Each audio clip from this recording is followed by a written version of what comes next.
Andrew Tucker, and welcome to Andrew Tucker World. What's going on, all my great people? What's going on, all my boxing fans? So, according to uh, one source in an article, Anthony Joshua fight against Jermaine Franklin hasn't sold out yet. There's still thousands of tickets left for the April 1st bout. Now, it's not Anthony Joshua's fault, you know, and maybe fans uh they look for certain fights, they gonna support certain fights. They're going to attend certain fights. Certain fights they want to see a fighter. Certain fighter they want to see a fighter face. They want the big fights. You know, a lot of people are fed up and sick and tired of a lot of things that's taking place in the sport of boxing, especially when it comes to the business side of boxing and the politics and things of that nature. A lot of things that gets in the way of seeing the best fight, certain things that get in the way of the best fights taking place, or the best fights happening. Period. In general, you know, boxing fans, they feel they got their opinion. They feel a certain way. But one thing I don't like is when boxing fans disrespect the fighter. They It's like they praise the fighter, because you got some fake boxing fans out there. You got some people that got a lot of hate in their heart, and probably even got a just has a psychological was programmed a certain ways, so they battle a lot of personal things in their life. They're having a lot of personal issues. They could be going through something mentally, physically, emotionally, financially, you know, and some people are just programmed to be was just has probably programmed or was persuaded, taking on the characteristics of another human being, to be jealous, to envy someone, to have a lot of animosity and hate built up inside of them, to have a hateful mindset, hateful just have a lot of hate in their heart. You know what I mean? You know, these fighters, man. I look at Tyson Fury. I mean, you can't be mad at him for fighting the likes of a Dillian White or Derek Chisora. You know, I mean, he fought one of the most dangerous punchers in the world, in Deontay Wilder, one of the most hard-hitting, dangerous fighters in the heavyweight division. Deontay Wilder fought him 3 times. He fought a big puncher and the dangerous boxer puncher in Dillian White. Had the wrong game plan against Fury, in my honest opinion. But he fought him. He fought Derek Chisora. He fought a very dangerous, hard-hitting legend in Vladimir Klitschko. And so, you know what I mean? Like, you can't get mad at Anthony Joshua's He's a two-time unified heavyweight champion. Tyson Fury, two-time champion. Former unified heavyweight champion, and now is the current WBC heavyweight champion. So you can't get mad. You look at the accolades with the things they have done in the ring. It's like they get no credit. You guys forget what they have accomplished and what they have done in the ring. Anthony Joshua beat the likes of a Dillian White, beat the likes of a very dangerous boxer puncher, and Andy Ruiz Jr. Very dangerous. Former unified heavyweight champion, fast hands, very dangerous, big, strong heavyweight, and Andy Ruiz Jr. He He beat the likes of a Joseph Parker.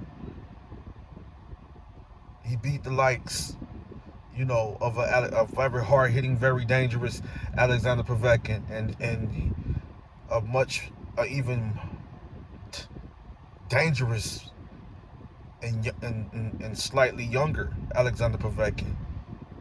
I mean, the version that Anthony Joshua, the version that he fought was just slightly a little bit more dangerous, slightly just a little younger, versus the version that fought Dillian White. And I'm talking about Alexander Povetkin. And even at the age, you guys always look at the age. Never judge a book by its cover. Never come at a fighter just because he had a certain age. He still can possess the power. He still can have enough experience and still have the skill to upset the younger fighter. Alexander Povetkin, one of Dillian White, one of my favorite heavyweights, he knocked him out. And he was losing the fight, came and knocked him out. Reminded me when George Foreman knocked out Michael Moore, the younger fighter that was winning the fight. George Foreman made the necessary adjustments, saw the opening, boom, knocked him out. Never judge a book by its cover. Never judge a fighter, and never think a fighter is completely counted out or completely done just because he's 40 or 45 years old. You know what I mean? He still can possess the power. He still can possess he still have the skill set. Maybe he's declined. Maybe he no longer have the fast reflexes or the timing, or just basically not in tip-top shape, but good enough shape to be able to still compete. But the power goes nowhere. You know what I mean? But Joshua's still he's in his prime now, but he's younger than me. So I can say he's still a prime young veteran fighter. You know what I'm saying? And he still has a good amount of fights left. Derek James said it. He said it best. He said it best. You guys haven't seen everything. You guys haven't seen the best version of Joshua. Now he's in his prime. You guys haven't seen the best version of Joshua. And is it his fault? He's fighting. He couldn't get. Is it his fault the Tyson Fury fight fell apart? No, it wasn't his fault. I can go deeper into that. I can go into full detail, but this is not that video. Is it his fault that the Deontay Wilder fight is not happening? No, it is not his fault. Well, Andrew Tucker, people come at me, they're gonna come at me and they're gonna say, well, Andrew Tucker, this man is in partnership. He's in partnership with Eddie Hearns. He's in partnership with the Zone. He's in partnership with these guys. Like he could most definitely make the Wilder fight happen. There's still people above Anthony Joshua. Anthony Joshua will avoid no fight. He will avoid no fighter. It was times that Joshua was presented. I mean, Wilder and Fury was presented the Joshua fight. And it was a money issue that got involved. It was a money issue, and couldn't come to agreement. It couldn't come to agreement. Couldn't come to agree upon terms, and it was a money issue. And I guess fighters and their teams wanting more money when it came to Anthony Joshua, knowing that at the time he's the cash cow. You know what I'm saying? So, no, I don't see none of these fighters as ducking each other and things of that nature. No, it's people that's pretty much. It's people in the way. I'm gonna just say that it's people in the way. I'm not pointing no fingers at no promoter, no advisor, no manager, no network, no. I'm not no sanctioning body, no investor, no businessman, no handler, no one. I'm not blaming and coming at nobody. But I'm just saying, it's people that gets in the way, and sometimes they protect their investment, especially if it's a big investment. They protect that.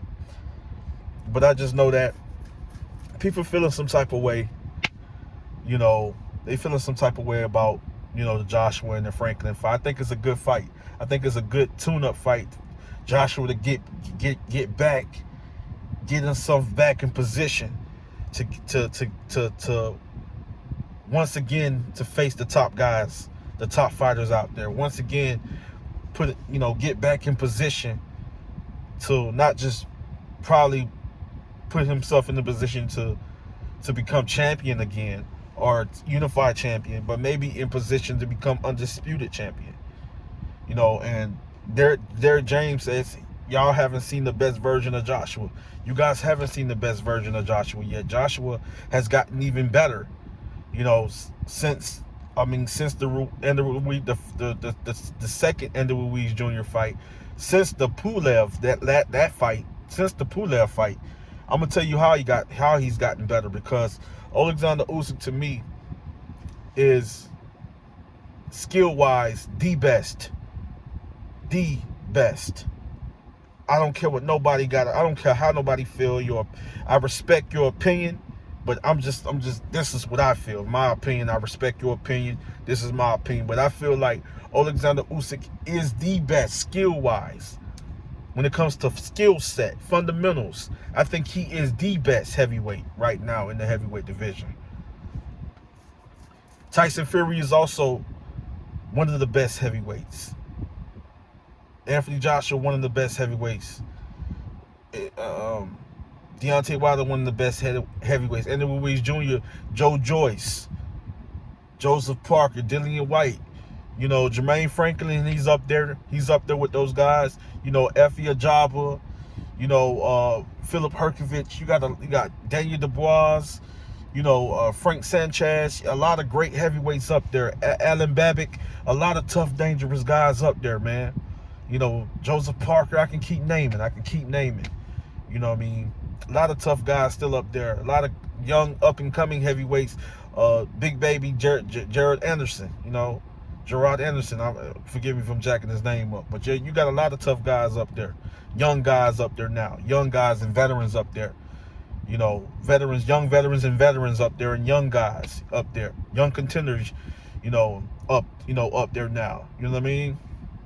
So you got a lot of tough fighters out there in the heavyweight division. I say the top 20 are solid fighters. The top 20, you already know the top 10 ain't gonna play with you. You know what I mean? So. With the top 15, that is, I shall say, it's alone. But all I'm saying, people feeling some type of way about the Joshua fight. It's cool. I'm going to watch it, because I'm not one of these boxing fans that's going to complain. As long as I get to see, I believe it's going to be a good fight. Jermaine Franklin, nobody can't look past him. We're not overlooking. I'm not overlooking him. Probably guys that don't, think they know boxing, don't know boxing. They probably overlooking him. I'm not overlooking him. Joshua, I feel, wins the fight, but he will have his hands full. I think he's gonna display a great job, an excellent job of boxing, showing that he's a dangerous boxer puncher. He's going to display an excellent job of displaying his skill set, displaying his boxing skills, and be dominant in a way in this fight. And I think Franklin is going to look to make it a war. He's going to box. He's going to try to set up the counters, the combinations. Try to walk Joshua down, feeling that he's broken him mentally, physically, outboxing him, outworking him, outpointing him, going head, body, boom. But I think Joshua is going to be smart, get in, get out, work off the jab, set up the counters, set up the 2-3 punch, 4-punch combination, in and out, work the angles. It's going to be some things. He's going to surprise a lot of people. Some people still think Joshua is finished. They still think Joshua is done. People don't want to watch the fight. People in the United Kingdom, they choose not to tune in. Well, it's okay. You know what I mean? It's okay. I know there's money to be made, and I know people got to get paid. But at the end of the day, it's still going to be a good percentage, a nice little decent percentage of people that's still going to tune in. And hopefully Joshua gets, lands a bigger name fighter. But Jermaine Franklin is a good fighter. I look at the good fighters because I have love and respect for a lot of these fighters, for a lot of these warriors, for a lot of these gladiators. Whether they known or kind of known or not known at all, or very popular, star, superstar, or megastar. It doesn't matter. I respect all fighters, and it's going to be a great fight. So people can feel some type of way. Boxing fans can complain. All that complaining ain't gonna get you what you want. Be appreciative of what we have. But I know I can feel you guys' pain. But at the end of the day, stop blaming these fighters and coming at these fighters and attacking these fighters. Because they can say one thing, but then again, it's just, their word is just their word. They got handlers for a reason. They got people that handle contracts and things of that nature for a reason. They got people that pay them. They don't pay themselves. People that pay them. You know, so keep that in mind. Keep that in mind. Andrew Tucker World, I'm out. Much love and respect.